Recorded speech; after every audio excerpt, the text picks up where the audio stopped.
أعوذ بالله من الشيطان الرجيم. بسم الله الرحمن الرحيم.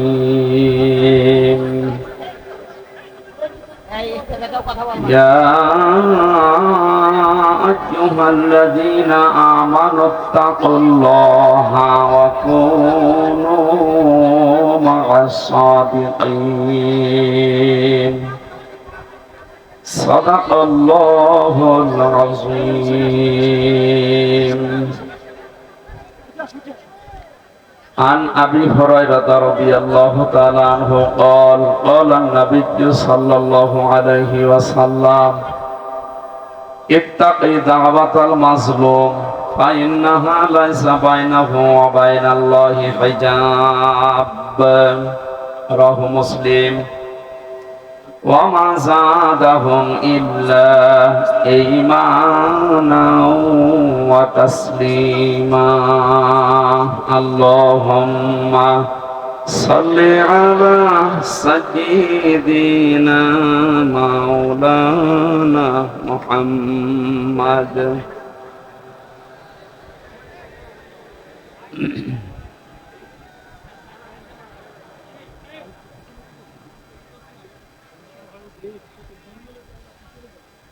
আলহামদুলিল্লাহ,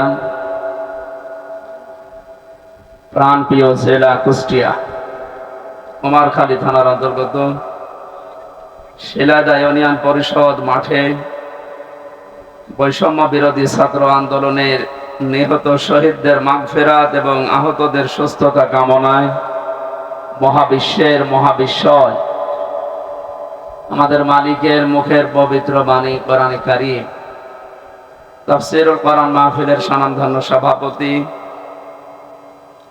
মাহফিলের প্রধান অতিথি শাইখুল মাশায়েখ, বাংলাদেশ জামাতে ইসলামী কুষ্টিয়া জেলা শাখার শ্রদ্ধাভাজন আমির জননেতা অধ্যাপক মাওলানা আবুল হাশিম, এতক্ষণ পর্যন্ত যারা আলোচনা রেখেছেন মাওলানা হুসাইন আহমেদ মাহফুজ সহ অনেকগুলো সম্মানিত ব্যক্তিবর্গ আপনারা দেখতে পাচ্ছেন। আমার ডানে বামে অত্র এলাকার যারা সর্বজন শ্রদ্ধাভাজন ব্যক্তিত্ব বসে আছে। আমি একটা একটা করে নাম ধরে দোয়া করলে অনেক সময় লাগবে, এমনিতে আমাদের সামনে সময় খুব কম।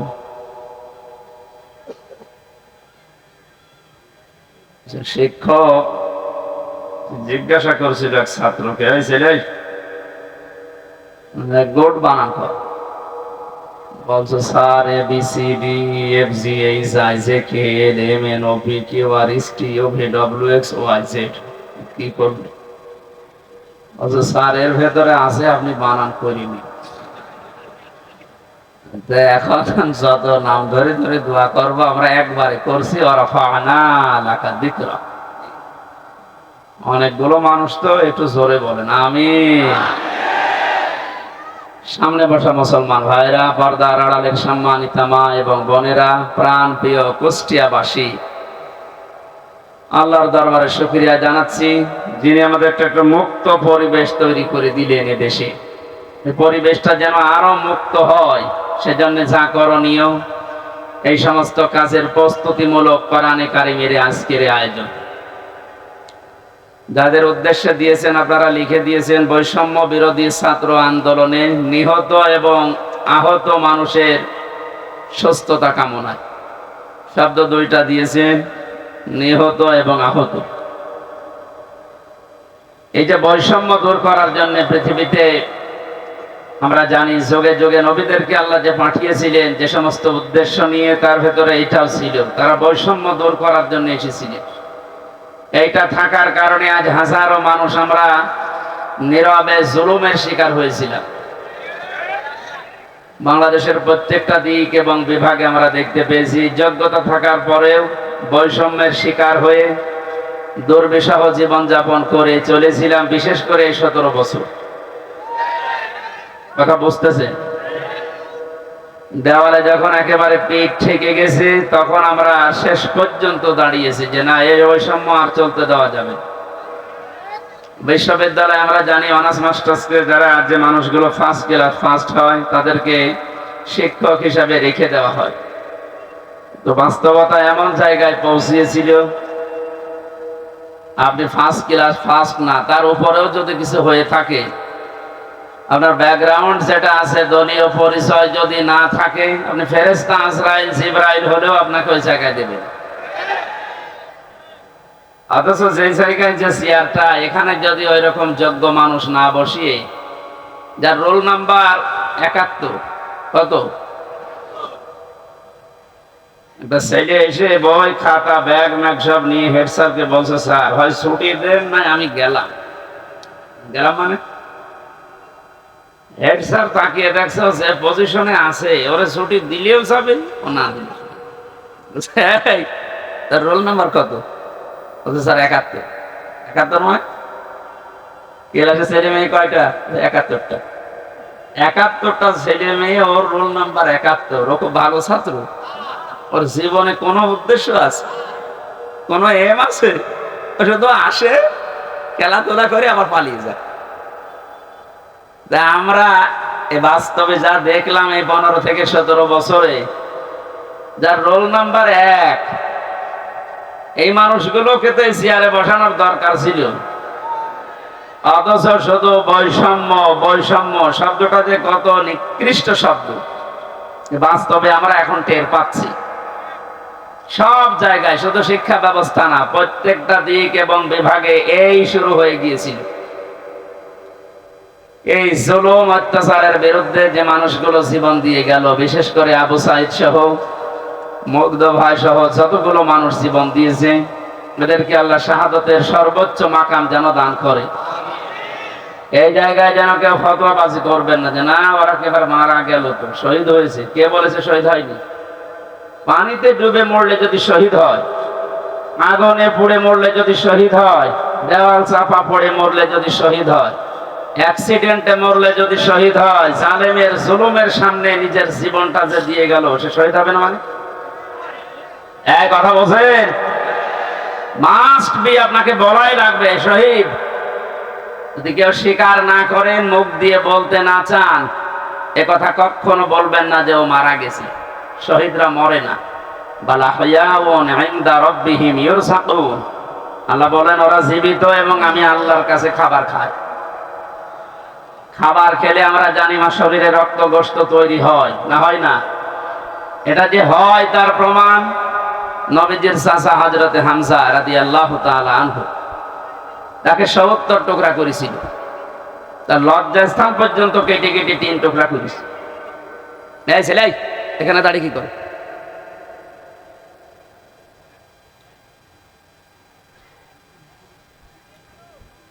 কুষ্টিয়া বাসে হযরতে হামজার এই টুকরা টুকরা অংশগুলো যখন নিয়ে এসে এক জায়গায় করেছিলেন, নবীজি দেখলেন কয়েক টুকরা পাওয়া যাচ্ছে না, যতটুকু পাওয়া যায় লাশটা সাজিয়ে রেখে দিয়েছিল সামনে। নিজের চাদরটা খুলে মাথা থেকে হাঁটু পর্যন্ত ঢাকা ছিল, বাকিটা আর ঢাকা যায় না। পাহাড়ের লতা পাতা দিয়ে নবীজি নিজে নিচের অংশটুকু ঢেকে দিলেন, কবরে দিলেন, ডাক দিয়ে বললেন, মাবুদ, এ আমার চাচা হামজা। জন্মের আগে আমার বাবাকে আমি হারিয়েছি, জন্মের কিছুদিন পরে আমার মা চলে গেছে, দাদার আন্ডারে ছিলাম, তিনিও চলে গেলেন। এ পৃথিবীতে সবচাইতে বেশি কষ্ট যারা আমার জন্য সহ্য করেছিলেন, তার ভেতরে এই লোকটা একজন। তুমি আমাকে নবী বানিয়েছো, রাসূল বানিয়েছো, আমি সাক্ষী দিচ্ছি চাচার উপরে আমি এখনো পর্যন্ত রাজি আছি। তোমাকে আমি আহ্বান জানাই, মাবুদ, তুমি আমার চাচার উপরে রাজি হয়ে যাও। কথাটা শুনতে যত ছোট মনে হচ্ছে, এর ব্যাপকতা কিন্তু অনেক বেশি। বিশ্ব নবী নিজে দাঁড়িয়ে বলছে, আল্লাহ, এই চাচার উপরে আমি রাজি আছি, এখনো পর্যন্ত খুশি আছি, আল্লাহ তুমি নিজেও রাজি হয়ে যাও। আল্লাহ খুশি না হয়ে পারবে? নবীজিতে কোনোদিন কথা বলা লাগেনি, শুধু মনের ভেতরে কামনা আসলেই কবুল হয়ে গেছে। অথচ আজকে নিজে তিনি দোয়া করছেন। কবর দেওয়ার 30 বছর পর একবার তার কবর ভেঙে গিয়েছিল মদিনায় ব্যাপক ঢলের কারণে। এ রক্তের স্রোতধারা আসছিল। ছোটবেলায় যারা তার সাথে যুদ্ধ করেছিল আজকে তারা বড় হয়ে গেছে। এই মুরব্বী মানুষগুলো রক্ত অনুসন্ধান করতে গিয়ে দেখে 30 বছর আগে মুহাম্মদুর রাসূলুল্লাহর চাচা হযরতে হামজা রাদিয়াল্লাহু তাআলা আনহু উহুদের ময়দানে জীবন দিয়েছিলেন। যেখানে যেখানে কাফেরেরা তাকে টুকরা টুকরা করেছে ওই জায়গাগুলো দিয়ে ফিনকি দিয়ে রক্ত বের হচ্ছে। মুসলমানেরা যদি খাবার উনি না খাবে, আল্লাহ যে রিজকের কথা জানিয়েছেন, বালাহয়াউন ইনদা রাব্বিহিম ইউরসাকুন, তারা জীবিত এবং আমি আল্লাহর কাছে তারা রিজিক পায়। ওরা যদি রিজিকই না পাবে তাহলে আমার শরীর থেকে রক্ত আসলো কোত্থেকে? আমি 4 দিন আগে ছিলাম গাইবান্ধার গোবিন্দগঞ্জে। ওখানে সাব্বির নামে ইসলামী ছাত্র শিবিরের এক ভাই 1 মাস আগে শহীদ হয়েছিল। আজকে 5 তারিখ। গত মাসের 5 তারিখে শাহাদত বরণ করার পর প্রায় 26 দিন পরে কবরটা ভেঙে গিয়েছিল। যারা আমাকে নিয়ে গিয়েছে তারা বলছে ওই কবরে এখনো পর্যন্ত তাজা রক্ত বের হচ্ছে। এদের শাহাদত শব্দটা অনেক কঠিন এবং গুরুত্বপূর্ণ শব্দ। শাহাদত যারা বরণ করেছে এ মানুষগুলোকে মরে গেছে কখনো বলবেন না, এই জন্য তো শহীদ শব্দ লিখেছে।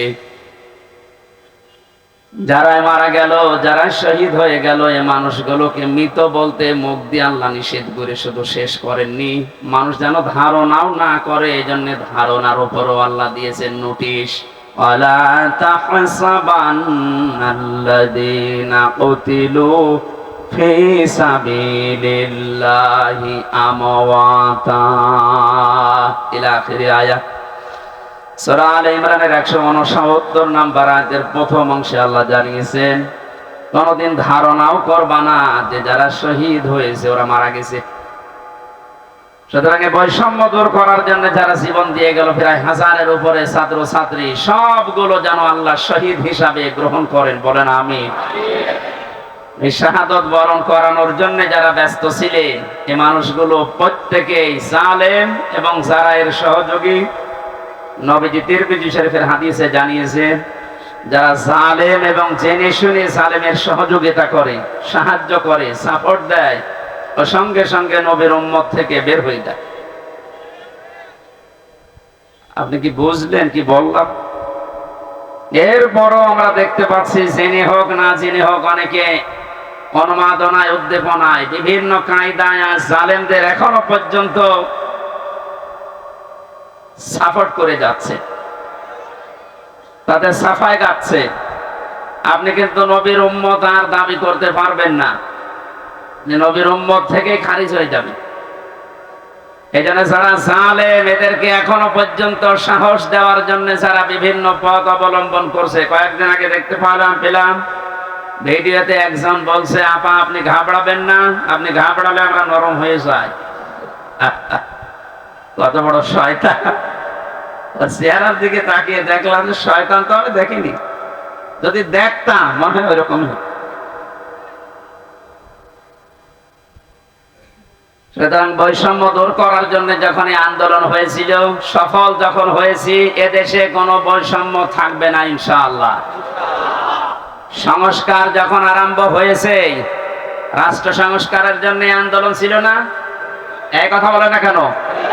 সংস্কার যখন আরম্ভ হয়ে গেছে অলরেডি, কোন জায়গা যেন বাদ না থাকে।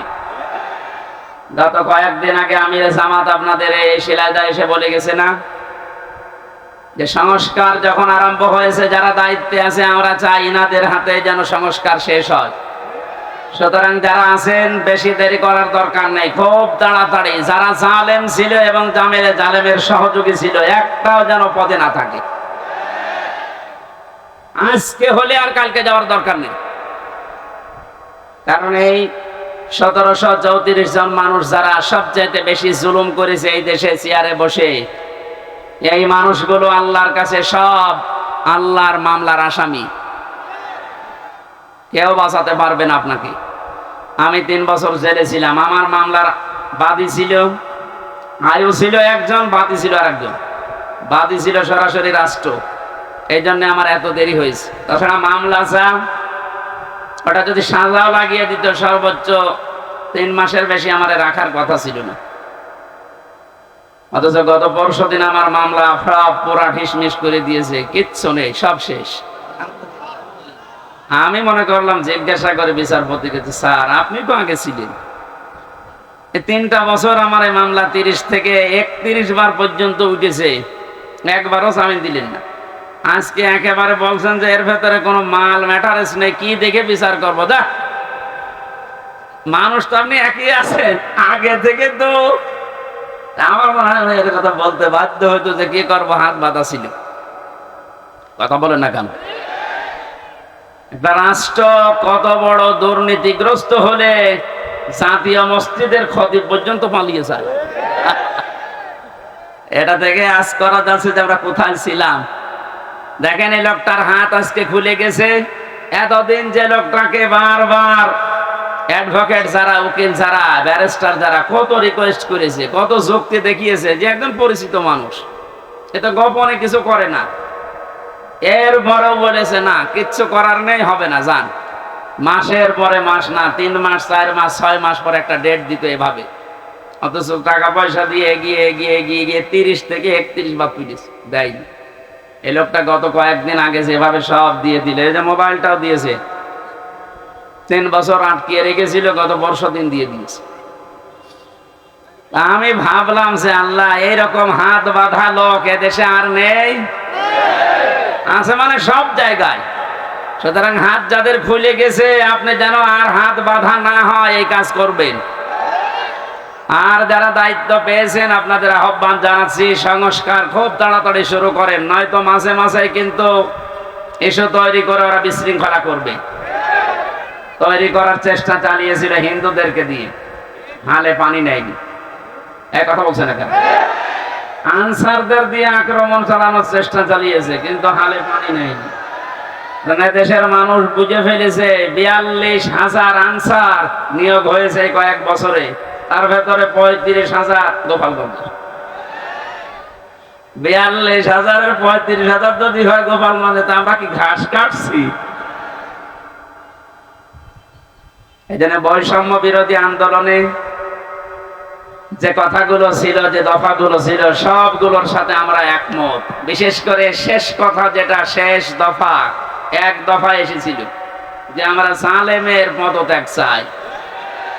আল্লাহ এই দাবির সাথে আল্লাহ নিজেও ছিলেন। আমার তো মনে হয় শুধু ছাত্ররা না, এদের সাথে আল্লাহ আবাবিল পাঠিয়েছিলেন। আল্লাহ রাব্বুল আলামিন যেহেতু সব কিছু সংস্কার চলছে খুব তাড়াতাড়ি, যেন এই 1634 জন যারা বসেছিলেন অধিকাংশই পালিয়েছে, বাকি একটাও যেন না থাকে, যারা এতদিন পর্যন্ত বৈষম্যের শিকার হয়েছে, তারা যেন এখন এই চেয়ারগুলোতে বসে। এইটাই হবে ন্যায় বিচার। এটা কি হবে? এই ন্যায় বিচারের জন্য আমরা আন্দোলন করেছিলাম। কথা বলেন ঠিক কিনা? সুতরাং শহীদ এবং আহত যারা আছে, এখনো হাজার হাজার মানুষ আহত, তাদের সুস্থতা কামনা করছে, কারণ সুস্থতা দেওয়ার একচ্ছত্র মালিকানা আল্লাহ। ঔষধ যদি আপনি একেবারে 24 ঘন্টা খাওয়াতেই থাকেন, আল্লাহর পক্ষ থেকে যদি এটা না আসে, তাহলে আপনি সুস্থ হবেন না। এটা আমরা বিশ্বাস করি। তো ঔষধের কোনো ক্ষমতা আছে? ক্ষমতা কার? আরো জোরে এটা বাস্তবে নিয়ে আসা লাগবে। ইন্নাল্লাহা আলা কুল্লি শাইইন কাদির, সব ক্ষমতার মালিক আল্লাহ। সুতরাং যারা অসুস্থ আছেন, আল্লাহকে আমরা সব ক্ষমতার মালিক মনে করি, বিশ্বাস করি। উনি আমাদেরকে, এই অসুস্থ মানুষদেরকে যেন আবার স্বাভাবিক জীবনে ফিরিয়ে দেন। হ্যাঁ, কিছু মানুষের জীবন স্বাভাবিক হবে না, যাদের চোখ উড়ে গেছে, যাদের পা শেষ হয়ে গেছে। আমি সদর থানা, সদর হাসপাতালে গিয়েছিলাম 6 তারিখের পরে। অনেকজনের দেখলাম এমন এমন অঙ্গ নেই যে কিয়ামত পর্যন্ত হায়াত পেলে অঙ্গ আর আসবে না। লজ্জা স্থান উড়ে চলে গেছে একজন। এটা আমাদেরকে মুক্ত জীবনে ফিরিয়ে দেওয়ার জন্য এত বড় স্যাক্রিফাইস যারা করেছে, বাংলাদেশে জামাত ইসলামী কুষ্টিয়া জেলা শাখার উদ্যোগে যে একটু সহযোগিতার হাত বাড়িয়েছিল, প্রত্যেকটি পরিবারে অন্তত 2 লক্ষ করে টাকা দিয়ে একটু দাঁড় করিয়েছে। এদেশে টাকা আলা মানুষ আর নেই বলেন?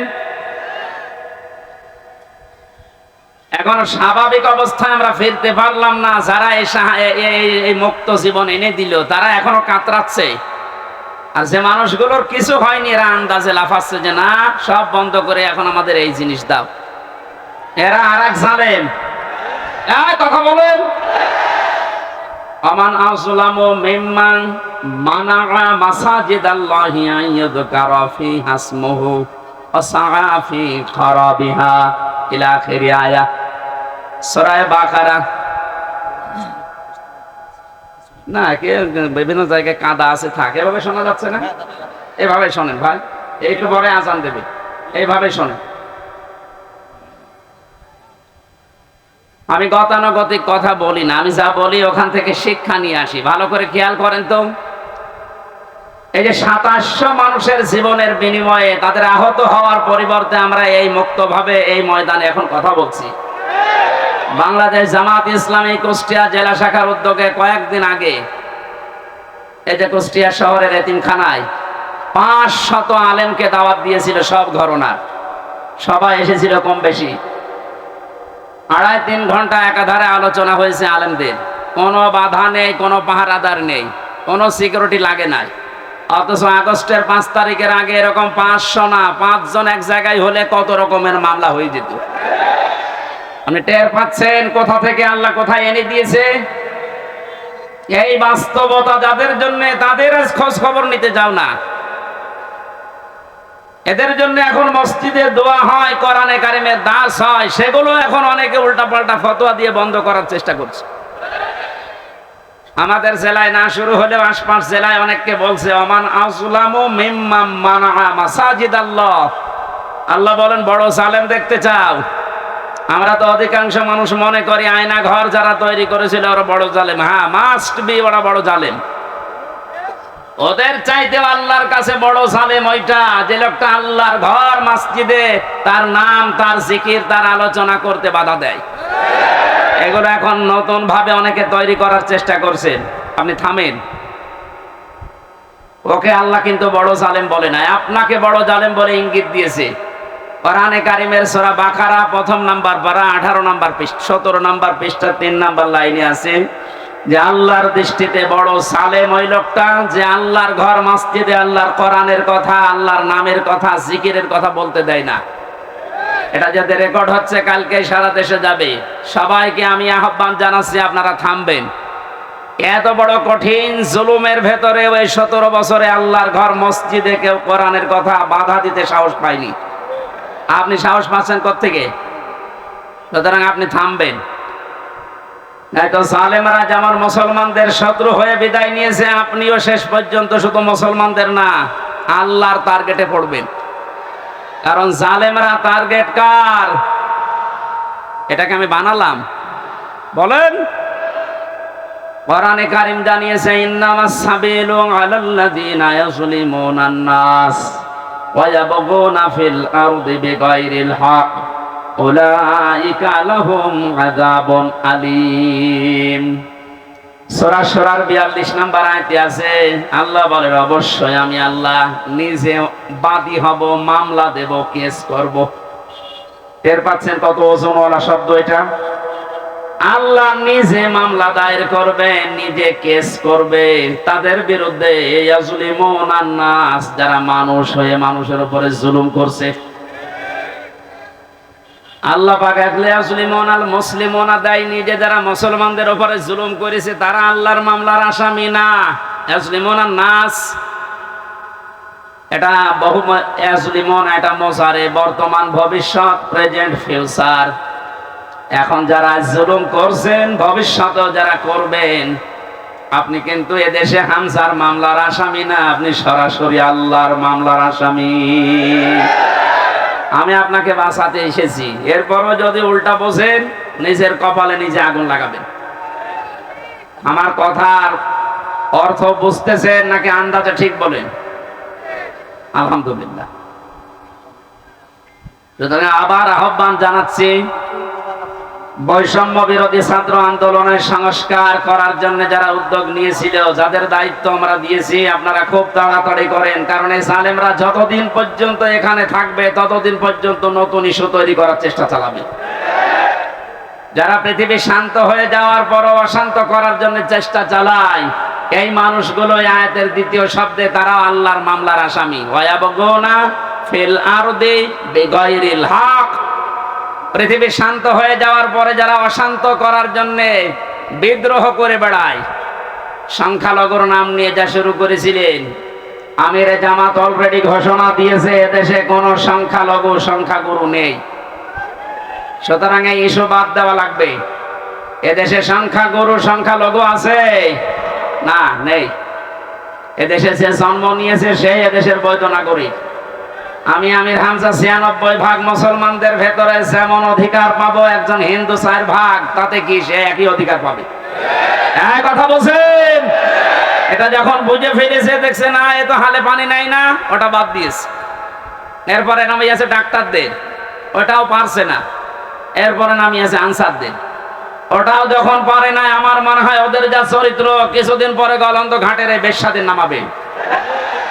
খুব সাবধান থাকা লাগবে। আমি একটু খোলামেলা বলে ফেললাম, চরিত্র ওদের ওইরকমই, ওদের যা চরিত্র ওইরকমই। ঈমান যাদের ভেতরে আছে তারা ৩টা কাজ কখনো করতে পারে না, এটা কোরআনে কারীম জানিয়েছে। সূরা ফুরকানের ভেতরে আছে ১৯ নাম্বার পারার ৪ নাম্বার পৃষ্ঠা ১৪ নাম্বার লাইনে। আপনি বাড়িতে যে তাফসীর মিলিয়ে দেখবেন, ঈমান যাদের আছে কয়টা কাজ করতে পারে না? আরো জোরে। এই ৩টা কাজ যদি করে ফেলে তাদের শাস্তি আল্লাহ দেবেন ডবল। এই এখানে গল্প বন্ধ করো, একেবারে নড়াচড়াও বন্ধ। ওয়াল্লাযীনা লা ইয়াদউনা মা'আল্লাহি ইলাহান আখার। আল্লাহ পাক বলেন, ঈমান যাদের আছে পৃথিবীতে তারা আল্লাহ বাদে অন্য কাউকে ডাকতে পারে না। এটা অন্যান্য জেলার কথা বাদ দিলাম, আমাদের জেলাতে এখন আস্তে আস্তে তৈরি হয়েছিল রাষ্ট্রীয়ভাবে, অনেকে নিজের অর্থ দিয়ে হলেও এই কাজটা প্রতিষ্ঠিত করার চেষ্টা চালাচ্ছিল। এই যে আপনাদের থানায় মাজার আছে না, লালনের মাজার, কত মানুষ বাংলাদেশের বিভিন্ন প্রান্ত থেকে এসে না জেনে আজটা পুরা উল্টিয়ে ডাকতো, আল্লাহ বাদে অন্য কাউকে ডাকা জায়েজ। আরো জোরে। আপনি বুঝে ডাকেন আর না বুঝে ডাকেন, আপনার শাস্তি ডবল হবে যদি এখনো বন্ধ না করেন। বাংলার বিভিন্ন প্রান্তে গণাটা এখনো পর্যন্ত অনেকে জারি রেখেছে। গত বর্ষদিন চট্টগ্রামের নূরে বাংলা আর ওই যে জাঙ্গি হুজুর এমন পিটানি খেয়েছে, ইসলামের নাম নিয়ে শয়তানগুলো আল্লাহর নামটা পুরা পাল্টিয়েছে। ওরা আল্লাহর নামে কিছুক্ষণ জিকির করার পরে পরে ইয়ালি বাবা, শালি বাবা, আগলা বাবা, পাগলা বাবা আন্দাজে জিকির বানাতো। তাহলে কোরআনের আয়াত অনুযায়ী আল্লাহর পাশাপাশি অন্য কাউকেও যারা ডাকে তাদের শাস্তি হবে ডবল। আরো জোরে। কি সুন্দরভাবে মিলিয়েছে দেখেছেন। কোরআনে কারীম জানিয়েছে, ওয়ালিল্লাহিল আসমাউল হুসনা ফাদউহু বিহা ওয়াযারুল্লাযীনা ইউলহিদুনা ফি আসমাই ইলা আখিরি আয়াত। সূরা আরাফ ৯ নাম্বার পারার ১৩ নাম্বার পৃষ্ঠার ৫ নাম্বার লাইনে আছে, এটা ১৭৯ নাম্বার আয়াত। আল্লাহ পাক বলেন, আমি আল্লাহর অনেক সুন্দর সুন্দর নাম আছে, যে নামে পারো আমাকে ডাকো, কিন্তু সাবধান, আমার নামের সাথে যারা ইলহাদ করে, আমার নামকে যারা পরিবর্ধন করে দেয়, নামের সাথে উল্টাপাল্টা কিছু জুড়ে ডাকে, তাদের সাথে ডাকবা না। আমি এত গভীরে যেতাম না, শুধু রেকর্ড হচ্ছে কারণে বলছি, সারা দেশে কালকে ছড়াবে। আপনারা সাবধান। ঈমান যাদের আছে তারা যেহেতু ৩টি কাজ করতে পারে না, আর তারা যদি করে ফেলে তাদের কিন্তু ডবল শাস্তি হবে।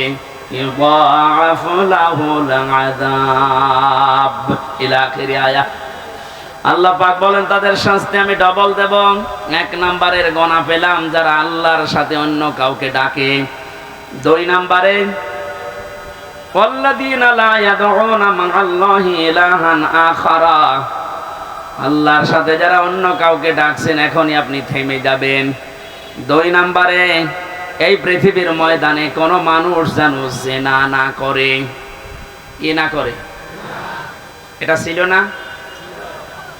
আপনি দরবেশের দিকে তাকিয়েছেন, এত বড় বড় দাড়ি, তার এই শেষের জীবনটা যেগুলো দেখলাম যদি সত্য হয় উনি পুরাটা জিনায় ছিলেন। কারণ যে স্বামীর কাছ থেকে তার স্ত্রীকে কেড়ে জোর করে বিয়ে করেছে, ও আসল স্বামী তো এখনো তালাকি দেয়নি।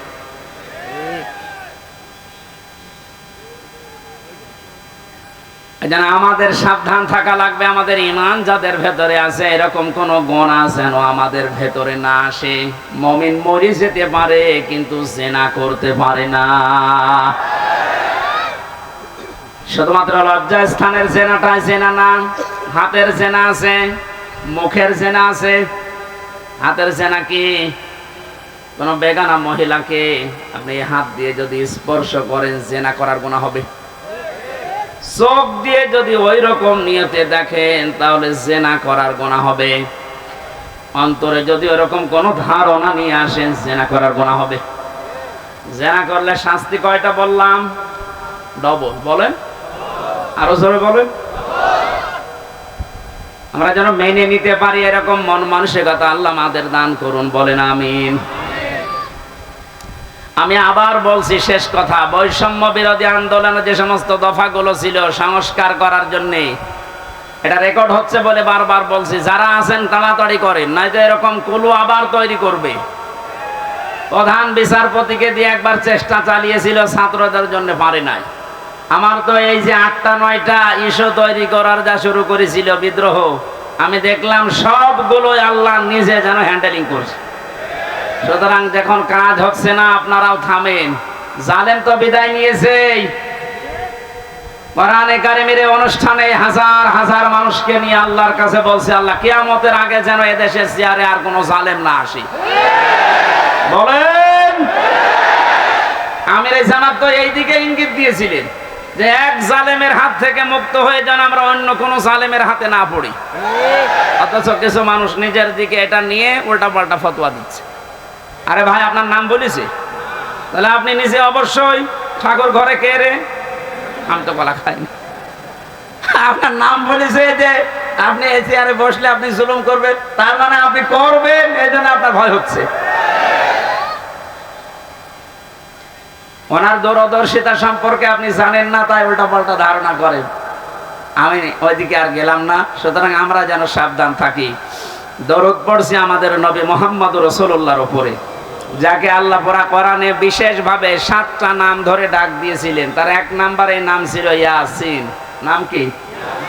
এখানে কুমারখালী ফাজিল মাদ্রাসা এবং আশপাশের দাখিল আলিম মাদ্রাসার কত সুপার সহ সুপার মাওলানা বসে আছে। ইয়াসিন এটা আল্লাহর ঘোষণা দেওয়া শব্দ। ইয়া হরফে নেদা, ইয়া মানে হে, সিন মানে সাজ্জেদ, সাজ্জেদ মানে নেতা। তাহলে আল্লাহর ঘোষণা দেওয়া নেতা এই পৃথিবীতে মাত্র একজন। কয়জন? এই শব্দের ব্যাখ্যা করতে গিয়ে তাফসিরে কাবির আল্লামা ফখরউদ্দিন রাজি রহমাতুল্লাহ আলাইহি লিখেছেন, ইয়াসিন শব্দের 5টা অর্থ আছে। ইয়াসিন মানে সাজ্জেদুল আলামিন, সাজ্জেদুল বাশার, সাজ্জেদুল কাউনাইন, সাজ্জেদুল আম্বিয়া, সাজ্জেদুল মুরসালিন।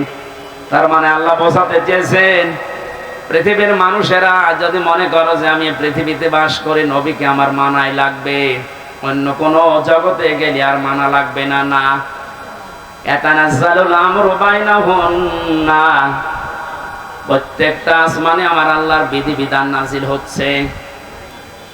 ওই সমস্ত সৃষ্টির জন্য আলাদা বিধান আছে। কেউ যদি মনে করে আমি মঙ্গল গ্রহে বাস করি, আমি চাঁদের দেশে থাকি, আমার তো ওখানে নবীকে নেতা মানা লাগবে না, আদর্শ মানা লাগবে না। না, এই জন্য সাজ্জেদুল আলামিন দিয়েছেন বহু বচন। আপনি যে কোনো গ্রহে বাস করেন না কেন, সেখানে মুহাম্মদ রাসূলুল্লাহকে আপনাকে নেতা মানাই লাগবে। এই শব্দটা আমি কয়েকবার উচ্চারণ করলাম, খেলা করার জন্য না।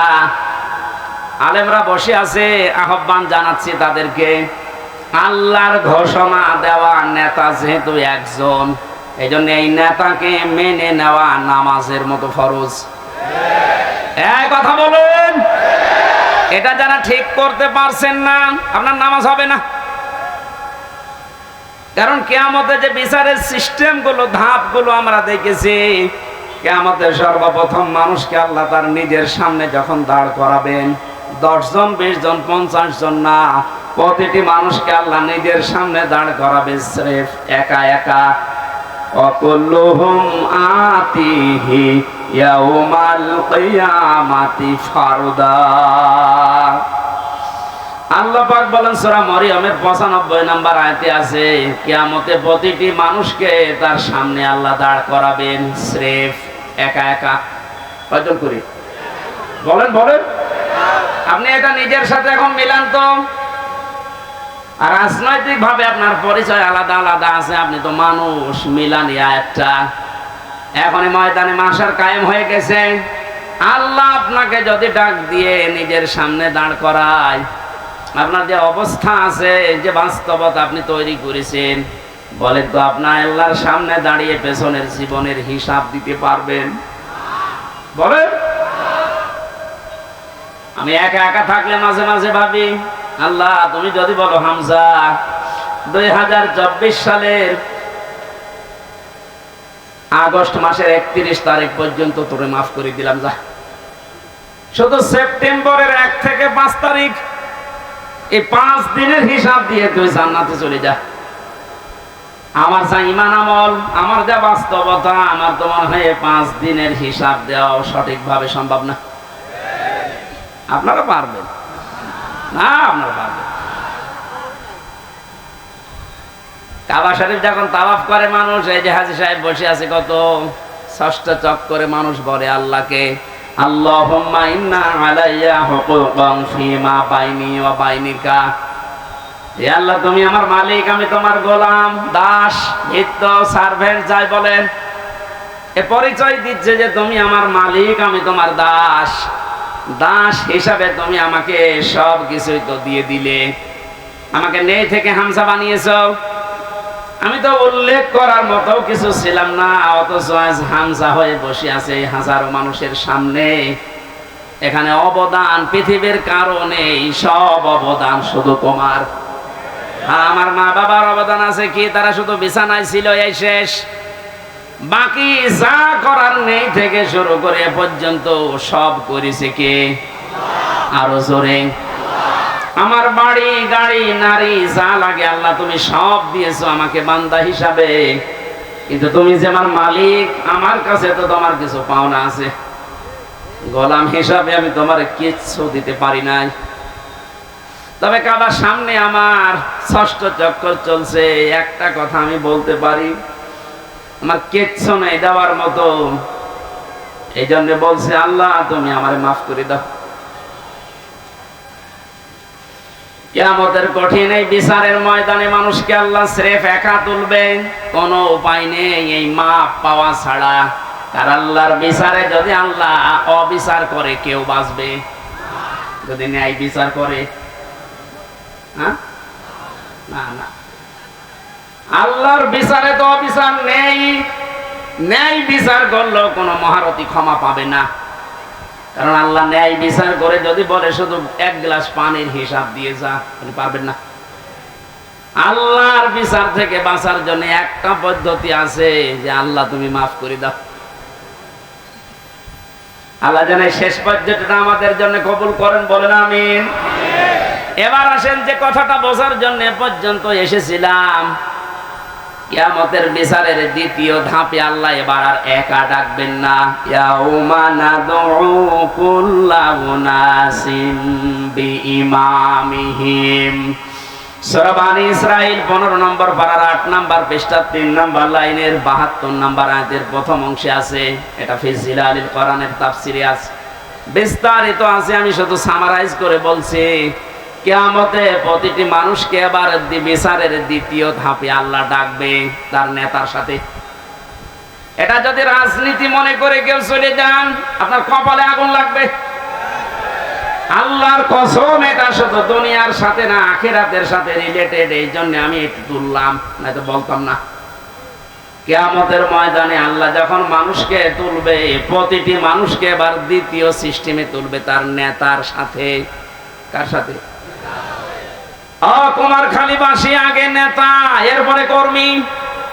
আপনার বিবেককে এবার প্রশ্ন করেন তো, আপনি যে নেতার আদর্শ মেনে চলেন, যার পেছনে স্লোগান দেন, যাকে রায় দিয়ে ভোট দিয়ে নেতা বানিয়েছেন, এই লোকটার যে চরিত্র, এর যা সুরাত সিরাত, আর এর যা ঈমান আমলের অবস্থা, ও যদি আল্লাহর সামনে দাঁড়ায়, আপনি তার পেছনে, ওরে দেখলেই তো আল্লাহ রাগ হয়ে যাবে।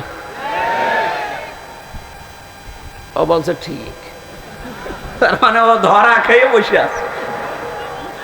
ও যদি এখনই বলে ঠিক যে আমি যারে মানি, ওরে আল্লাহ দেখলে আল্লাহর রাগ হবে, আপনি তো ধরা খাবেন। কথা তো সত্যি, এইটাই আসল কথা। আপনি যারা ধরা না খান, সুতরাং এমন মানুষের পেছনে থাকা লাগবে, এমন মানুষকে আদর্শ হিসাবে সামনে নিয়ে আসা লাগবে, যারে দেখলে আল্লাহ খুশি হয়ে যায়। এখন এই লোকটা কি আফজাল সাহেব? না। এখন দেখেন তো আফজাল সাহেবের কাঠিতে পড়ে কিনা। সারা নেশা 5 নাম্বার পারা 6 নাম্বার পৃষ্ঠা 9 নাম্বার লাইনের 59 নাম্বার আয়াতের প্রথম অংশে আছে, ইয়া আইয়ুহাল্লাযীনা আমানু আতিউল্লাহা ওয়া আতিউর রাসূলা ওয়া উলিল আমরি মিনকুম।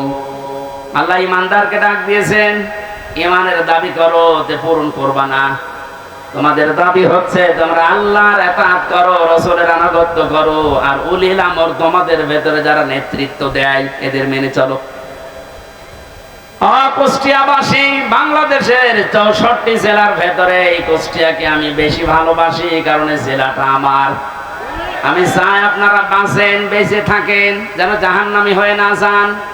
এই যে আতিউ, এটা কিন্তু ভার্ব, এটা ফেল, এটা ক্রিয়া। এই শব্দটা আল্লাহ নিজের নামে, রাসূলের নামে দিয়েছেন, উলিল আমরের আগে দেননি। কি কথা বলেন না কেন? আমি যতগুলো তাফসীর পড়েছি, সব মুফাসসিরে আয়াতের ব্যাপারে ব্যাখ্যা এইটাই লিখেছেন, আল্লাহ রাসূলকে মানা লাগবে, কোনো প্রশ্ন করা যাবে না। কিন্তু আল্লাহ রাসূলের পরে যদি কিয়ামত পর্যন্ত আপনি কাউকে মানতে চান, নেতা হিসাবে নেতৃত্ব দেবে, তাকে যদি মেনে চলতে চান, মাস্ট বি, দেখাই লাগবে এই লোকটা আল্লাহ রাসূলকে মেনে চলে কিনা। আরে এই আয়াতটা বাংলাদেশে আজ কায়েম হয়ে গেলে তো ইসলাম চলে আসে। এক কথা বলেন না কেন? আল্লাহ রাসূলকে যে লোক মেনে চলে না, ও আমার বাবা হলে ওরে আমি মানি না। এ কথা মানবেন কারা দেখি? লিল্লাহি তাকবীর। এই দেখেন তো, হাত তোলেন কে? দেখেন, আলহামদুলিল্লাহ। ঠিক আছে, আপনার ওয়াজ তো হয়ে গেছে, এবার মোনাজাত করে দিই। আবার কি ওয়াজ করবো? এটাই তো, আল্লাহ রাসূলকে যে মানে না, সে আমার বাবা হলেও মানি না। তাহলে এদেশে আর কিছু থাকবে? হ্যাঁ, ইসলাম চলে আসবে ইনশাআল্লাহ। আমরা জরিপ দেখতে পাচ্ছি, আগস্টের 5 তারিখের আগে একরকম ছিল, এই আজকে রাতের পাল্টিয়ে গেছে। এই মাত্র 30 দিনে পুরা পাল্টিয়ে গেছে। 16 জন চাইতো এই দেশে ইসলাম রাষ্ট্রীয়ভাবে কায়েম হোক 5 তারিখের আগে। এখন জরিপ যেটা বলছে, এই 1 মাসের ব্যবধানে বাংলাদেশে এখন প্রায় 35 জন মানুষ চাচ্ছে দেশে ইসলাম কায়েম হোক। এটা যদি এভাবে চলতে থাকে, 51 জন যেদিন হবে, সেদিন কোন মহারথী আর বাধা দিয়ে ঠেকাতে পারবে না ইনশাআল্লাহ।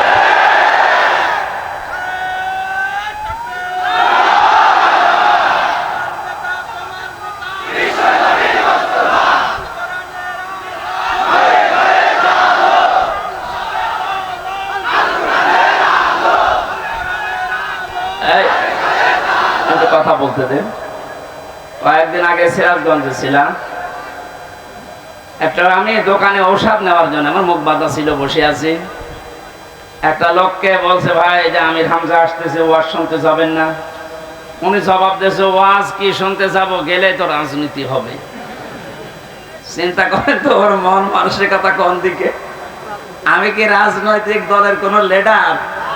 এই বলেন, আমি কি ঘোষণা দিয়েছি যে আমি ভোটে দাঁড়াবো? আপনার এত ভয় কেন? রাজনীতি এটা কোরআনের একটা অংশ। 903 জায়গায় আল্লাহ ডাইরেক্ট ইনডাইরেক্ট এই শব্দগুলো দিয়েছে। রাজনৈতিক জীবনে যেন আপনি জাহান্নামে চলে না যান, এই জন্যই তো পাহারা দিচ্ছি। এক কথা বলেন। আর আপনি উল্টা বুঝে না এটা রাজনীতি হবে। রাজনীতি হবে মানে কোরআন বাদ দিয়ে রাজনীতি আছে? কোরআন বাদ দিয়ে যারা রাজনীতি করেছে তাকান, দরবেশ পর্যন্ত 36,000 কোটি টাকা ঋণ করেছে। যেহেতু কোরআন ছিল না, এই জন্যই তো এত দুর্নীতি। কোন জায়গায় যেন এই দুর্নীতি আর ফিরে আসতে না পারে। আল্লাহ রাব্বুল আলামিন নবীকে ডাক দিয়েছিলেন কয়টা নাম ধরে? 7টা। কয়টা? 7টা নামে ডাক দিয়েছেন পুরা কোরআনে। তার 1 নম্বরে হচ্ছে ইয়াসিন। সুতরাং আপনি যদি পৃথিবীর কোন জায়গায় বাস করেন, আপনাকে নেতা হিসাবে, আদর্শ হিসাবে মানা লাগবে মুহাম্মদুর রাসূলুল্লাহকে। যদি বলেন না আমি পৃথিবীতে থাকি না, আমি থাকি মঙ্গল গ্রহে, ওইটা কার? বলেন বলেন। এই জন্য মুফাসসির দিয়েছেন সাইয়্যিদুল আলামিন। বহু বছর যেখানেই থাকেন সেখানেই নবীকে মানা লাগবে কিয়ামত পর্যন্ত। আল্লাহ আমাদেরকে, অনেকে বলে যে ইয়াসিন সূরা একবার পড়লে 10 খতম কোরআন শরীফের সওয়াব হয়। হ্যাঁ হয়। এর ভেতরে যে 83টা শিক্ষা আছে, আপনি তো একটাও মানেন না। কিসের সওয়াব হবে আপনার? এর প্রথম শিক্ষা এইটা যে ইয়াসিন আল্লাহর ঘোষণা দেওয়া নেতা। কয়জন? নেতা নেতা বারবার বলছে মানে রাজনীতি মনে করছেন? এটা যদি রাজনীতি হয়, এইটাই রাজনীতি। বলেন বলেন। মুহাম্মদুর রাসূলুল্লাহ যতদিন পর্যন্ত খাবারের এই ছড়িকে আবু জেহেলের মাথা থেকে আবু বকরের মাথায় নিয়ে আসতে না পেরেছেন, ততদিন তিনি মানুষের মুখে হাসি ফোটাতে পারেননি। খাবার তো একই ছিল, খাবার একই ছিল না, শুধু ঝড়িটা আবু জেহেলের মাথা থেকে নামিয়ে আবু বকরের মাথায় তুলে দিয়েছিলেন, হযরত ওমরের মাথায় তুলে দিয়েছিলেন। সিস্টেম একই ছিল, মানুষও এক, খালি পাল্টিয়েছে ঝড়িটা। ওর জামানায় থাকতে মানুষ না খেয়ে মরেছে, আর হযরত আবু বকর ওমরের জামানায় এসে মানুষ না খেয়ে মরেছে। আমরা তো এইটাই চাই কোরআন দিয়ে। কথা বলে না কেন? আল্লাহ ঘৃণিত করে দেন যে মানুষগুলো সীমা ছাড়িয়ে যায়, তাদের বসবাসের জায়গা পর্যন্ত আল্লাহর কাছে ঘৃণিত। এটার বাস্তব প্রমাণ হচ্ছে আবু জেহেলের বাড়ি। কাবা শরীফ তাওয়াফ করার পরে আমি যখন উপরে গেলাম, দেখলাম আমার পেটে ব্যথা করছে। পুলিশকে ডাক দিয়ে বললাম, ভাই এতক্ষণ তো ভালো ছিলাম, এখন পেটে ব্যথা করছে মানে? পুলিশ তার আমার ভাষা বোঝে না। আমার বলছে, ইয়া হাজিয়াল হুজ্জাত আয়না বিলা দোকান। ও হাজি, দেশ কোথায়? যে তুমি বাংলাদেশ। বাংলাদেশ থেকে এসেছি। ওর ভাষা দিয়ে আমারে বোঝাচ্ছে, ভাই হাজি সাহেব আপনি জানেন না এটা কোন জায়গা? না তো। আবু জেহেলের বাড়ি। আপনি এখনো পায়খানা না করে দাঁড়িয়ে আছেন, তাড়াতাড়ি করেন। সত্যি কথা বলছে, পায়খানা করে দেখি পেটের যে ব্যথা ছিল সব ভালো হয়ে গেছে। আল্লাহ আমাকে জানাতে চেয়েছে, হামজা 4.5 লাখ টাকা খরচ করে আসলে ওই সময় 16 সালে, এখনো পায়খানা না করে দাঁড়িয়ে আছো, তাড়াতাড়ি করো। ওর বাড়ি পর্যন্ত আল্লাহ এত ঘৃণিত, এত নিন্দিত বানিয়েছে। জায়গাটা কিন্তু দামি জায়গা, কাবার পাশে। এমনকি নবীজির বাড়ি ওর বাড়ি থেকে, কাবার থেকে আরো দূরে ছিল, কারণ কাবার পাশে আবু জেহেলের বাড়ি, এরপরে নবীর বাড়ি। কাবার পাশে যতগুলো জমি জায়গার দাম বেশি না কম? বলেন। শুধু জালেমের বসবাস হওয়ার কারণে আল্লাহ আন্তর্জাতিক টয়লেট বানিয়ে দিয়েছে। তাম দুনিয়ার মানুষ এই কাজ করে। কি আমি এতক্ষণ কি বলছি? এদেশে যারা জুলুম করেছে, তার জায়গা জমি বাড়ি ঘর যত দামি হোক, এটা আল্লাহর কাছে এখন ঘৃণিত। কারণ দেখবেন মুজদালিফা থেকে যখন মানুষ যায়, একটা জায়গা আছে খুব তাড়াতাড়ি হাঁটে, কারণ এটা গজবের জায়গা। জালেমদের জায়গাগুলো এত বেশি ঘৃণিত, নিন্দিত, এত বেশি অপমানকর হয়ে যায় আল্লাহর কাছে, আল্লাহ ওইটাকে পর্যন্ত আর পছন্দ করে না, ওখানে জালেম থাকতো তাই। সুতরাং বাংলার কুষ্টিয়া জেলা সহ যত জায়গায় জালেমের বসবাস ছিল, আহ্বান জানাচ্ছি যারা দায়িত্বে আছেন, এই জায়গাগুলো ইন্টারন্যাশনাল পায়খানা বানিয়ে দেন। একটু বেশি বলে ফেললাম। না না, বেশি হয়নি, কম হয়েছে। কারণ এই জায়গা থেকেই তো ইসলাম মানবতা ধ্বংস করার জন্য ওখানে বসে বসে দুর্বিসন্ধি করতো। কুষ্টিয়া এরকম জায়গা ছিল না, যেখানে যেখানে ছিল ওগুলো পায়খানা বানিয়ে দিন। মানুষ যেন কিয়ামত পর্যন্ত কুষ্টিয়া জেলায় যারা আসবে তারা যেন জানে যে জালেম তো একটা ছিল এই দেশে। আসিফ মাহমুদ নামে যে উপদেষ্টা কয়েকদিন আগে ঘোষণা দিয়েছে আয়না ঘর এদেশ থেকে যেন ধ্বংস করা না হয়, ওটা স্মৃতি হিসাবে রেখে দেন। সারা বিশ্বের মানুষ আসবে, মানুষ যেন জানে যে এই পৃথিবীর ময়দানে বাংলাদেশ নামে একটা দেশ ছিল, সেখানে একটা জালেম ছিল। মানুষ কত কঠিন হৃদয়ের হলে আয়না ঘর বানাতে পারে আমার মাথায় আজও ধরে না। আমান আজমের ঘোষণা শুনেছেন কয়েকদিন আগে, একটা মানুষ কত বড় কষ্ট পেলে কথাগুলো বলতে পারে বলেন। অনেকে বলছেন আমরা মাফ করে দিলাম, হ্যাঁ মাফ করে দিয়েছেন ঠিক আছে। সারা দেশের 18 কোটি মানুষ যদি মাফ করে দেয় আয়না ঘর যারা জড়িত ছিল, ব্যারিস্টার আরমানের বউ মাফ করবে না, জীবনও করবে না। আপনি ওই জায়গায় পৌঁছাননি তাই বুঝতেছেন না। আমি মাত্র কয়েকদিন ছিলাম মাটির নিচে। এতে আচরণ মানুষের এখানে যারা থাকে এরাও কিন্তু মানুষ, এরা শুধু একটু উপরে উঠবে পদ পাবে এই কারণে এত কঠিন আচরণ করতো। মুফতি ফখরুল ইসলাম আমার সাথে ছিল যতদিন, উনি বলছিল ভাই আমারে নিয়ে এই পায়ের ভেতর দিয়ে হাত দিয়ে সামনে যে রড আছে রডের সাথে লাগিয়ে তালা লাগিয়ে দিত, 24 ঘন্টা তালা লাগানো। পায়খানা পোশাবের জন্য মাত্র 1.5 মিনিট সময় দেয়, খাবারের জন্য এতটুকু সময় দিয়ে তারপরও যে খাবার 3-4টা তরকার দিয়ে মনে হচ্ছে কে মাখিয়ে দিয়েছে। জেলে আমার সাথে পাশাপাশি যখন বেড ছিল আমারে বলতো হামজা, আমার মাঝে মাঝে মনে হতো আল্লাহ ওরা আমাকে যদি মেরে ফেলে মেরে ফেলুক, কিন্তু এটা যদি একটু শুতে দিত। এই যে শুয়ে থাকা এটা যে কত বড় নিয়ামত আমি ওই 3 মাসে বুঝেছিলাম। একটা দিনও আমাকে কায়ত হইতে দেয়নি, 24 ঘন্টা ঘুমালে তাড়াতাড়ি আবার ডেকে দেয়। আমার 11 ঘন্টা টাঙিয়ে রেখেছিল, হাতের ভেতরে হ্যান্ডকাপ দিয়ে, তাও পেছনে, পায়ের ভেতরে ডান্ডা বেড়ি লাগিয়ে, কালো কাপড় দিয়ে চোখ বেঁধে, মাজার ভেতরে দড়ি লাগিয়ে টাঙিয়ে রেখেছে 11 ঘন্টা। অথচ বিষয় আমি কিচ্ছু জানি না। একটু যদি পা মারতে ঠেকে যায়, উপর থেকে 4তলা 5তলা থেকে ক্যামেরা দেওয়া আছে, গরম দেয়, একবারে ঘুম ভেঙে। এই দুপুর 2টায় নিয়ে গেছে, একবারে রাত 11টায় নিয়ে এসেছে। বলেন তো একটা মানুষ এভাবে টিকে থাকতে পারে? আমার নামাজ পড়তে দেয়নি, জোহর আসর মাগরিব এশা সব নামাজ আমি ইশারায় পড়েছিলাম। ও কখন সময় হচ্ছে কখন সময় হয় না আমি তো কিছু জানি না, কারণ মাটির নিচে কঠিন পরিস্থিতি তৈরি করে। এখন অনেকে বলছে হ্যাঁ কি করেছে যে ওর পালিয়ে যাওয়া লাগলো, কি করেছে মানে আপনি টের পাচ্ছেন কি করেছে? চলেন আপনারা 10 দিন একটু রাখি, কি করেছে আপনাকে দেখাবো।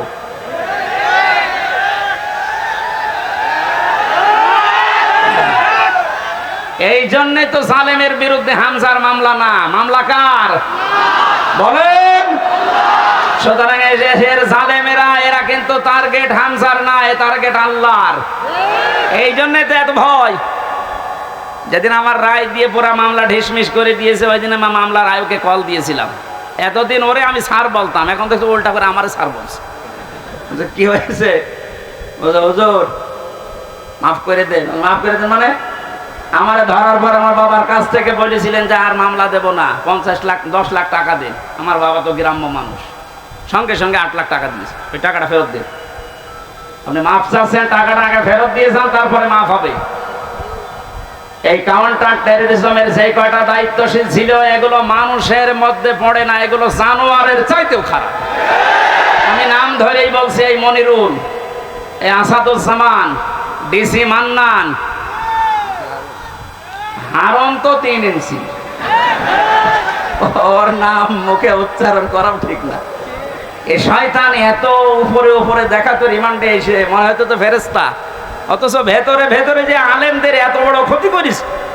ওই যে ছোট হুজুর যেটা মাদানি, ও আমার সাথে প্রথমে 2 মাস ছিল। আমার বলছে হামজা ভাই আমারে নিয়ে গেল রাত 12:30টার দিকে হাতের ঝিলে, পোড়া উলঙ্গ করেছে আমারে, আমার হাতে সিগারেট ধরিয়ে দিয়েছে, আর 2 পাশে ব্যারিকেড দিয়ে কেন কোনো গাড়ি আসতে না পারে। একটা অর্ধ উলঙ্গ মেয়ে লোক কোথা থেকে নিয়ে এসে আমার পাশে দাঁড় করিয়েছে, ছবি তুলতেছে যে এটা সকালে ছেড়ে দেব, মানুষ বুঝবে দেশে যে হুজুর কত খারাপ। ও ছোট মানুষ, তো বয়স আমার সেম সেম, আমার 32 ও 30। ওই সময় হাও মাও করে কাঁদছিল ওই ফাঁসির কন্টেম সেলের ভেতরে। আমার বলছে হামজা আমি তো একেবারে অসহায়, যে কেউ নেই। বললাম এক এসআই কে ডেকে, ভাই আপনারা যা করছেন এটাকে হারুন স্যার জানে? জানে না মানে উনি তো করছে। মজলুম অবস্থার দোয়া কবুল হয় আমার বিশ্বাস আছে। মন থেকে বড় দোয়া করলাম, আমার যা যা ওরা দেখেছে, আল্লাহ আমার সাথে যারা জড়িত এদেরকে তুমি ওইভাবে অপমান করো। আল্লাহ করায়নি। হারুনের রাস্তায় বের হওয়ার আর সম্ভাবনা আছে? ওর নাম এখন মানুষ হারুন ভুলে গেছে, ওর নাম এখন 3 ইঞ্চি। মহিলারা পর্যন্ত জিকির করছে 3 ইঞ্চি 3 ইঞ্চি। কত অপমান করবে আল্লাহ বলে। সেদিন কুষ্টিয়ার জেলা আমির অধ্যাপক আবুল হাশেম সাহেব একটা আয়াতের ব্যাখ্যা করেছিলেন আলেমদের সমাবেশে। অনেক জালেমরা মনে করেছিল চেয়ারে ছিলাম এমন হয় আল্লাহ আমাদের ভালোবেসেই দিয়েছে। আমারে কুষ্টিয়ার সদর থানায় যেদিন অবশ্যই 11 সালে প্রথম গ্রেপ্তার করে, আমি সুদের বিরুদ্ধে বলেছিলাম, এই আমার অপরাধ ছিল। আমারে শিবির করে, শিবিরের ক্যাডার রক কেটে বেড়ায় আন্দাজে।